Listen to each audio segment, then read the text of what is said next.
Click here to subscribe to our YouTube channel. You'll get instant notification of new videos as they're released. So I've had an interesting year. One of the problems that I've actually had with this year is that it felt very similar to previous years, and I absolutely hate that. I know that sounds strange, but I'm all about progression and pushing forward and doing interesting things. And one of the reasons that I left the corporate world is I just felt like I was on a treadmill. I'd turn up, I'd do those sort of things, and and then another year would have gone, and I'm sort of thinking, what am I doing? Because it was the same as last year, which will be the same as next year, and don't like that. I'm not that sort of a person. I hate being pigeonholed into that sort of position, and I'm really keen to avoid that. But one of the problems that I've had is I've been in the market for so long now is that everything looks very familiar to me. So I know in January it will be the Australian Open, February Champions League returns, then March we've got Cheltenham, April the evening racing comes back on and we've got Aintree, and then we've got the Guineas and the end of the football season, and then we've got Euro 2016, and so the cycle continues, and that's fine. If you want to do that, that's fine, but I'm always pushing forward, and I've done my core markets to death. So horse racing, football and tennis. I've analysed about 1 million markets now and traded a couple of 100,000 of them. So I've managed to look at all of the different variables and everything, work out everything that's going on and why. And not only that, and most importantly, I've actually done something about it. I've traded it and made money from it. But the problem is if I do all of that again next year, that feels very samey to me. So I've been working on a number of different things. I think, as I've said to you before, and you would have, if you're a regular viewer of the blog, you would have learned that last year my daughter came of age, and so I could hand over some responsibility to there.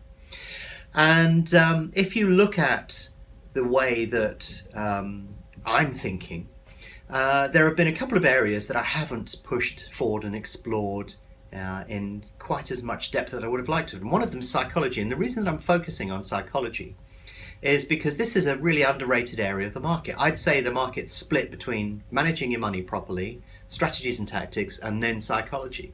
So one of the problems that I've noticed in the past is I've been saying to people, oh yeah, here's a strategy, off you go.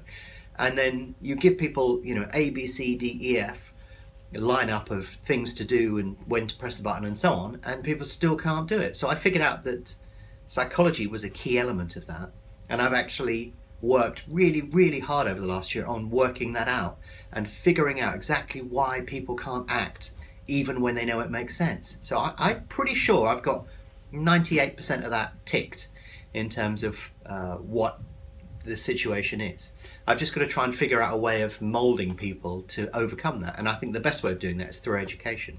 But the funny thing is, very few people actually watch the videos on psychology, and yet I'd say it makes up a good third, at least, of your ability to trade, because overcoming cognitive biases that you have in your mind is a key element, and the more you research and read in this area, the more you realise just how important that is. So that's a big edge for me, is my ability to act impassionately in a market. But also, I'm looking forward and trying to work out, what do I do from here? Where do we go from here? And one of the problems that I have in the sports markets is they're not big enough for me. So, one of the things that I did over the last year is I am on the advisory board of a hedge fund now, and that's how I think I get to the next level. Doesn't mean that I'm going to walk away from sports markets anytime, just means that I'll be more focused on the big opportunities and I'll have to let some of the smaller one go. But I'm interested, and this is why the hedge fund's interested in me, in taking my knowledge of risk and volatility and exploiting volatility into financial markets, where of course the opportunity is measured in billions, not millions. So yeah, I'm happy to give that a go and take that forward over the course of the new year. But there are a few sports that I haven't done properly so far, such as cricket, that I may turn my attention to as well in the future. But there are always areas to explore and things to look forward to, and I would quite like to finish off the psychological side of it, because I think that has applications in a number of areas of life, not just trading, where I think we could influence and get people to make much better decisions. So yeah, that's where I'm looking at in 2016. I'm looking at a few ideas, trying to take a few things forward. It's probably undoubted that I will do slightly less on sports than I did in the previous year, but that's just a function of my success within the markets. I know it sounds bizarre, but you reach a stage where you can't do much more, and you can't deploy money into the markets, so you have to deploy it elsewhere, and that necessarily takes your attention away. So I enjoy sports, still going to do plenty of it. I think there are areas I can refine. I started on some really interesting work at the back end of 2015 that I think will elevate me another level again on certain elements of that, which I will continue to pursue. But yeah, plenty of opportunities in front. There are a few unanswered questions that I need to answer. But one thing that I'm not going to do is the same as I did last year, because that's just not my style. Can't do that, and don't want to do that. I want to continue pushing forward. So that's what I intend to do in 2016. If you're interested in learning more about BetAngel, its tools and the opportunities they present, then why not visit betangel.com today and download a free trial.